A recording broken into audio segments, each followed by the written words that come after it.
OCS nchini Nairobi. Bwana, OCS nadhani unamaanisha nini? Inamaanisha officer in charge of station, yani officer in charge of police station.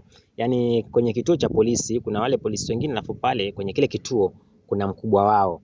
Huyo ndo anaitwa OCS. Mtazamaji wangu wa Siasa Tamu Media, lazima nikujulishe mwanzo uelewe, alafu ndio tuende kwenye story. Sasa hivi tuende kwenye story. Ushamjua OCS ni nani? Bwana, OCS moja maeneo ya Nairobi pale ameweza kukamatwa na polisi.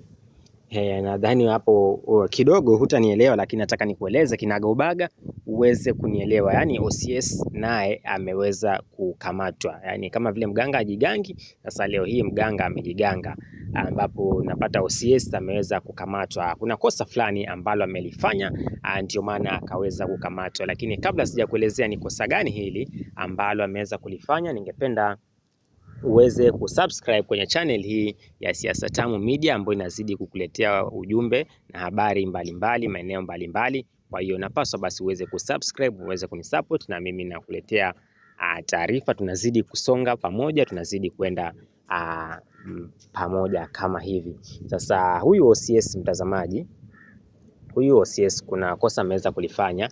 Aliweza kuwashikilia yani waandamanaji 64, waandamanaji 64.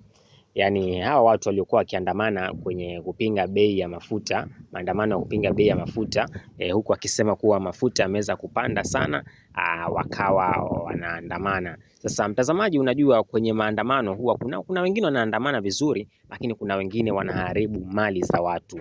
Sasa hawa uharibifu wa mali za watu huwa sio wazuri, hawa wanakamatwa. Mtazamaji, kuna wengine wanaandamana tu vizuri, wamebeba mabango kushukisha mafuta, hawana vurugu, hawana fujo. Lakini kuna hawa wenye wanawapora watu, na wengine wanavunja maduka ya watu, wengine wanachukua mali za watu. Sasa inakuwa ni vurugu tu. Sasa kama hawa ndio ambao wanakamatwa, wanakamatwa, wanawekwa ndani, sababu sasa huo ni uharibifu na ni uhalifu ambao hauruhusiwi hata kwenye maandamano. Maandamano yapo kwenye katiba na maandamano yanaruhusiwa kwenye katiba, lakini maandamano ya amani. Kama unapinga kitu, beba mabango, unapinga na amani.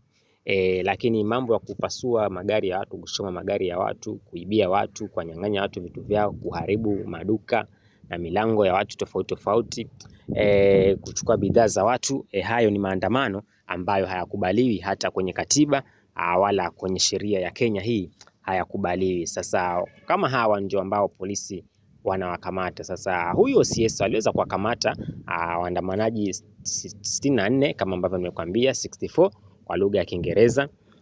Baada ya kuwakamata akaweka ndani, lakini cha kushangaza, ajabu cha kushangaza, hawakukaa sana pale. Walikaa yani kuanzia ile wakamata kitu kama saa 4 pale, inafika kitu kama saa 8 mchana akaweza kuachilia.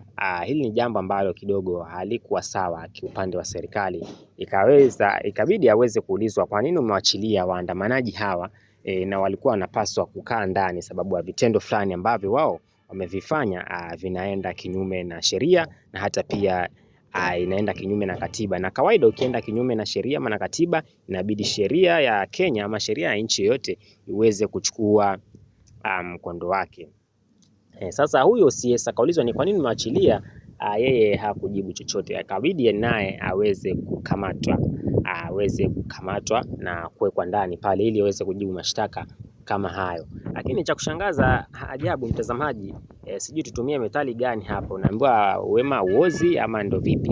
Wale waandamanaji wakarudi tena wengi, walikuwa 64 lakini wakarudi wengi sana, wamerudi wengi.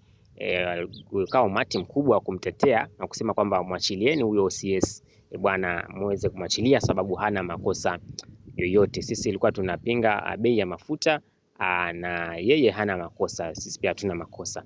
Ikabidi jamaa aweze kuachiliwa. Yani ukistajabu ya Musa, mtazamaji, utayaona ya Farao na vituko vyake Kenya.